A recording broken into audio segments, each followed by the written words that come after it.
Hi guys, Celestia here. So in part 12, Flar's family decided that, much against Gwyneth's, Gwyneth had reservations about leaving her home and moving in with Rowan and Mead for their safety. But they decided that it was probably for the best. So while they pack up and do that, we're going to talk about Cecilia being asleep and what's happening while that's going on. So Cecilia is sleeping, and she's also dreaming. And in her dream, she's walking through Grand Forest. And for some reason, she feels compelled to go. And she's being pulled to a certain location. She doesn't know why, but she's going. She hears a voice calling her. She's like, it says, "This way, Cecilia. Come to me." She doesn't want to go. She's frightened. She doesn't know what's going on. But she continues because, of course, she's dreaming. And she really can't. She could wake up, I suppose. But at this point, she's not waking up, and she is going. Oh, look at my hair. Anyway, look, a little wind blown. She goes through the sacred grove. She walks for what seems like forever. And she ends up in the grove. Let's just straighten this out here. There we go. She ends up in the grove where Flar met Ebony and Snow. And there in the grove are Ebony, Snow, and Doric. And Cecilia is confused. She says, "Doric, what are you doing here?" She said, "I don't mean to sound nasty, but you're dead." She said, "We need to talk, Cecilia." She said, "Right now you're dreaming." She said, "So don't worry about it." She said, "Nothing can happen to you." She said, "Who?" She said, "Oh." She said, "I want you to meet Ebony, the black unicorn." She said, "You rode on him for a little while." "Oh, I remember that." She said, "I thought it was a horse." Ebony says to her, "That is logical. I do have the body of a horse." He said, "This is my mate, Snow." She's like, "Hi." Doric said, "We need to talk, sweetheart." She said, "I know that you've heard some truths that you don't like." She said, "And I know that you have no desires to be the clan's next seer." She said, "I want you to go over to Snow, the white unicorn." She says, "Go ahead, go over to her." So Cecilia very tentatively walks over to her. And this very beautiful, lyric, angelic voice says, "Hello, Cecilia, I'm Snow." She says, "Hi, Snow."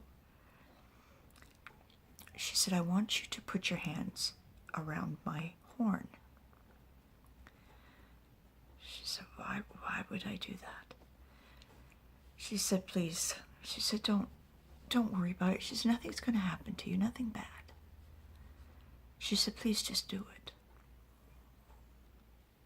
So Cecilia walks over to her and closer to her and puts her hands around Snow's horn. And she feels very calm. She's not frightened anymore.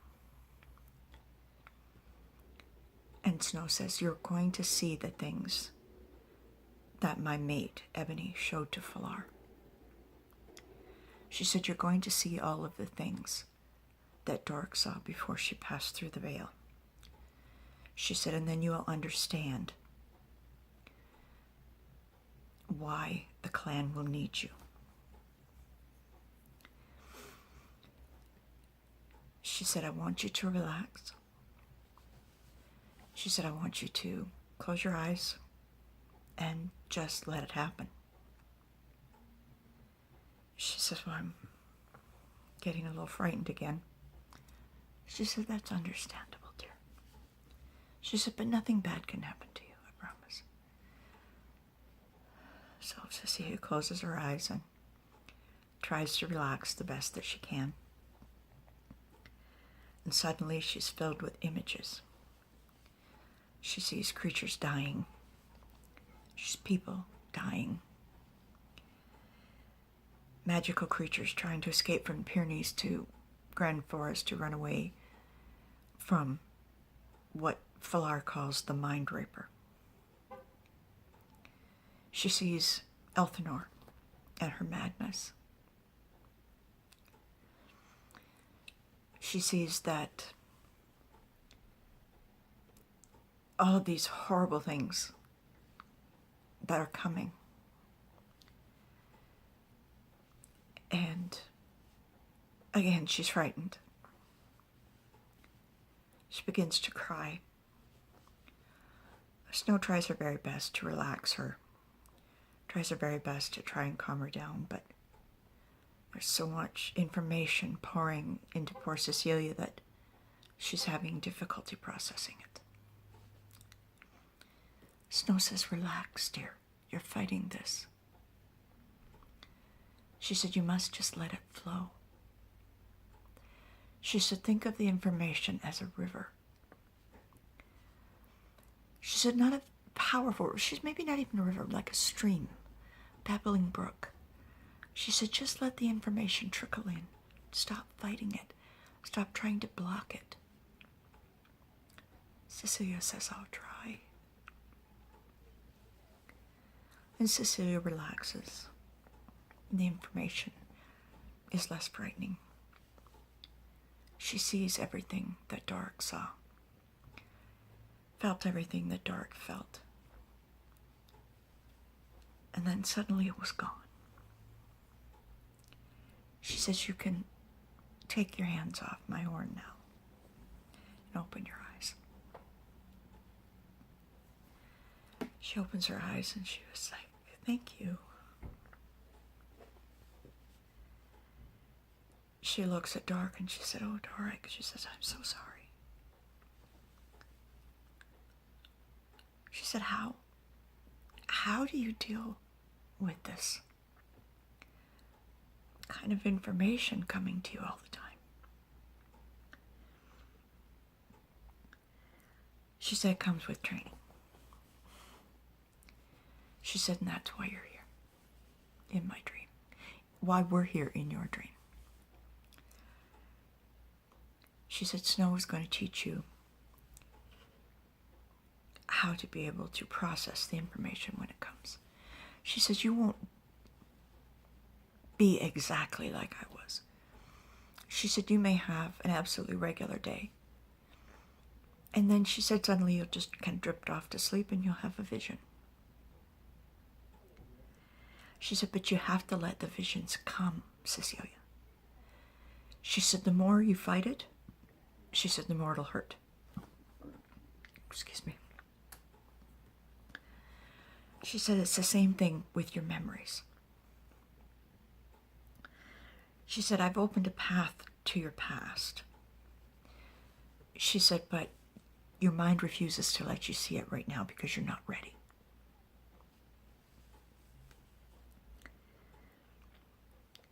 Cecilia said, something terrible happened to me in my past, didn't it? She said it was either Rowan or Mead. She said, is this what the humans call hysterical amnesia? She said, yes. Yes. She said, yes, that's exactly what it is. She said, very good, Cecilia, very good, dear.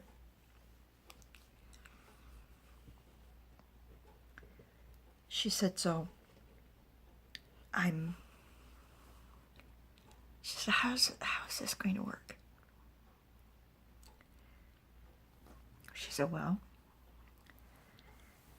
she says, very simple.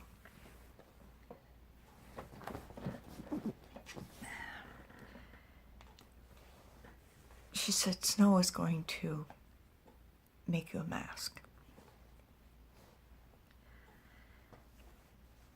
She said, when you feel, after the visions come, she said, you wear the mask so that you can process it. She said, sometimes you can even wear the mask at night when you're sleeping. She said, because normally it's in dreams. With the way that your visions work, normally it comes while you sleep. She said, so I'll wear this mask when I'm sleeping? She said, yes. She said, you wear the mask when you're sleeping. She said, and this will help me have the visions? She says, but Doric, I don't want them. She said, now that I'm here, she said, Ebony, she's like, Mead said that maybe you could just take this away from me. That maybe there's hope that I can be normal. Ebony says, well, we could do that, yes. He said, I want you to know that you would be normal. He said, but you wouldn't be normal. He said, in the vision, he said, in what Snow showed you, you saw Elthanor and her madness. She said, yes. He said, if we take away your visions, if we take it away, he said, that could very easily happen to you. It's because your natural abilities would want to take over, and they couldn't. And he said, she says, okay. She says, I get it. She says, I'm never going to be normal. Snow says, oh, my darling girl. She says, you never were. She said, you were born this way. She said, I don't know how much I can tell you without it triggering a landslide of memories. She said, Doric comes from a long line of seers. Her mother was a seer, her grandmother was a seer, and it goes back generations. She said, in your family, she said, there have always been psychics. She said, there's been witches, warlocks. She said, do those things even really exist? She says, witchcraft? She said, am I a witch? She said, not technically. She said, people think people like Doric are evil, sinister, somehow linked to evil. She says people like her have been killed because they thought that they were evil.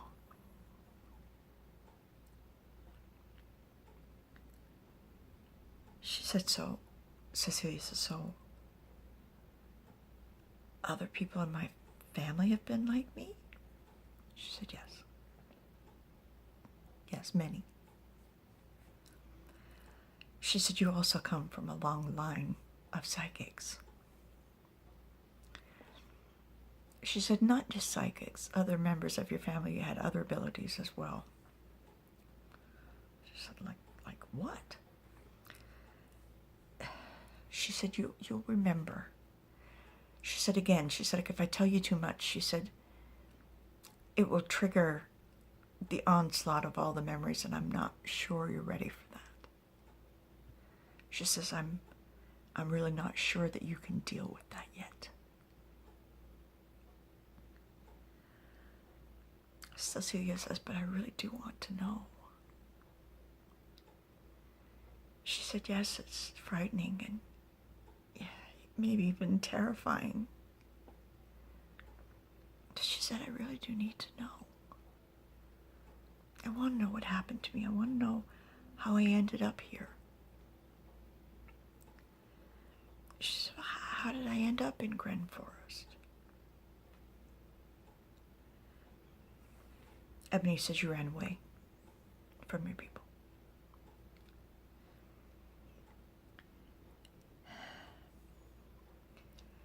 Doric looks at him and said, I don't think that this is wise.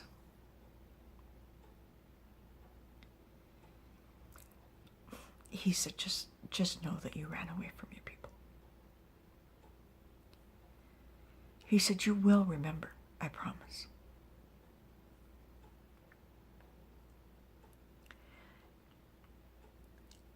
He said, you know that you were born with something called hidden eye. He said, you know that you actually have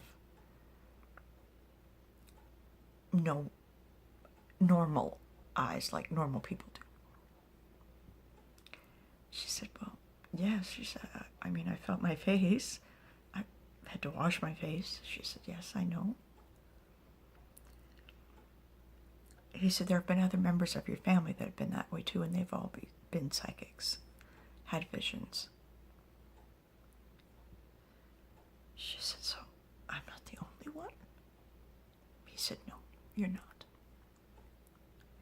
He says, it's a rare condition, Cecilia, very rare. He said, but not in your family. She said, why do these things happen to people? For what purpose? Ebony said, well, sometimes when people are born this way, they use their powers for evil. He said, I will admit that. They use it to their advantages. They see things that are going to happen and they act upon it.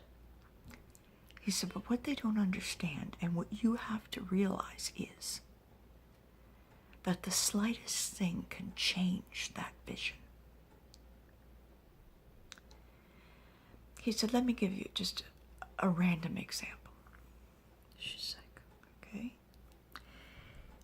He said, let's say someone, not even you, some stranger,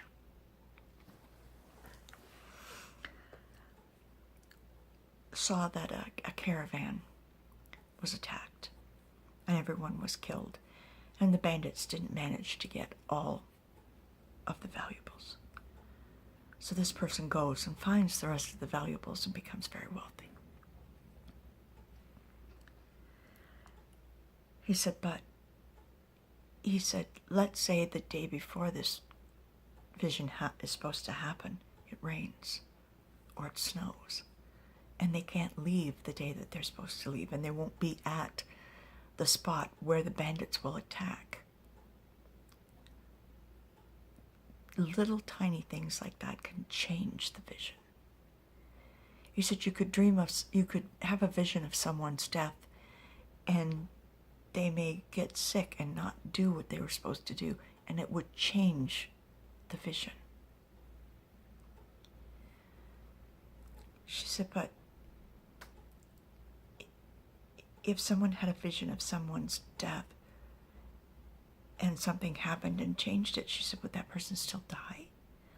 He said, probably not. He said, Doric knew you were coming. She foresaw you coming. But you got here sooner than what she foresaw, and she wasn't ready for you. Something happened and sped up the process of when you managed to get into Gren Forest.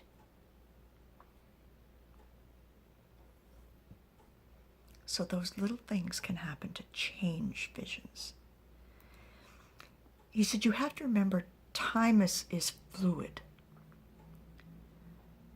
Time isn't set in stone. It's same with visions. Visions are fluid. Not a vision, not one vision is set in stone.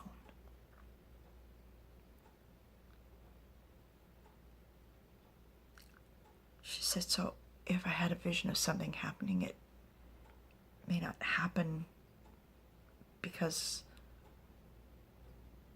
of something inconsequential.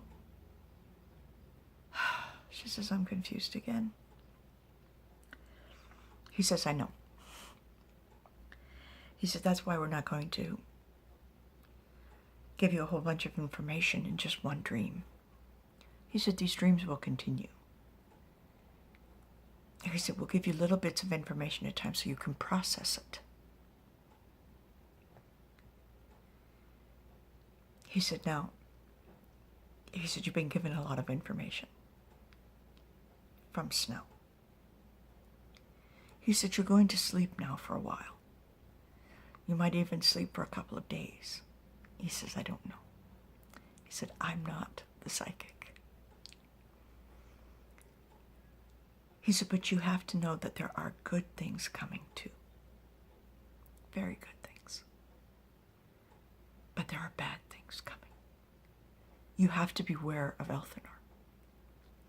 You have to beware of people who are trying to hurt you. He said, that's the main reason why we wanted to see you.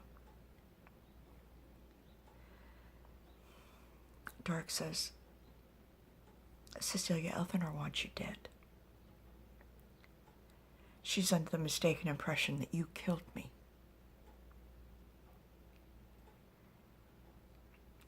But the clan is going to need you. She said, but I'm human. She said, will they accept a human psychic? She said, will they trust me? She said, well, won't they be suspect of what I'm seeing? She said, yes. Yes, they will in the beginning, of course. She said, but you will prove yourself to them. You will.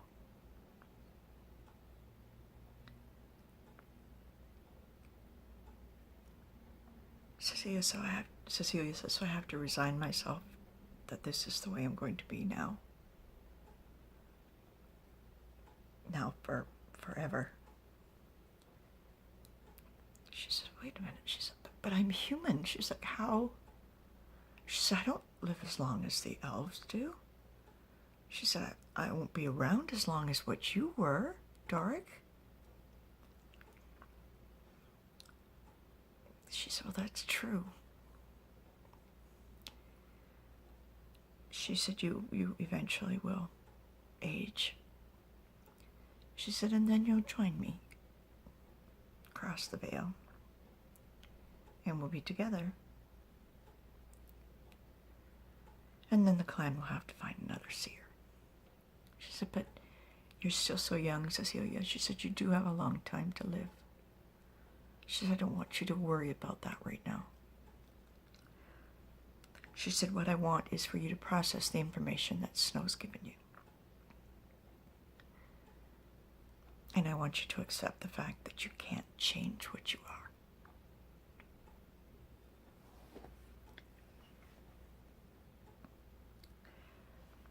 Cecilia sighs. She says, all right. She says, I guess I will resign myself to being this way.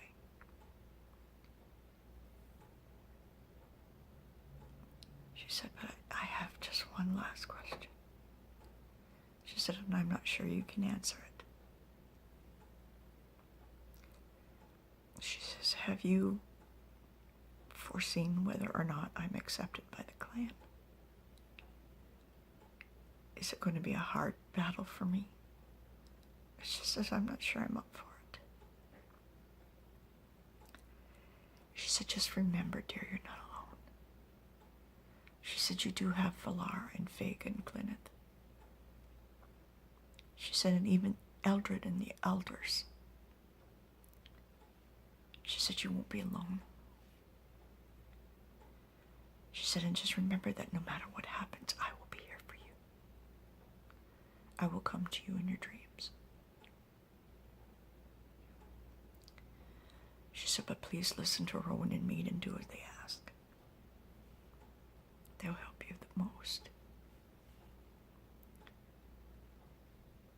She said, now sleep, Cecilia. She said, sleep. Just process the information. And sleep. And then she did. And that is the end of that part of the story. So Cecilia is going to continue to be trained by Rowan and Mead. She's going to continue to have visits from Doric in her dreams. And she's going to be given a mask that she's to wear at night to help her with her visions. So we're going to leave it there. And I'm going to do more of Cecilia's story as well as Fig's. Eventually we will learn what happened to her.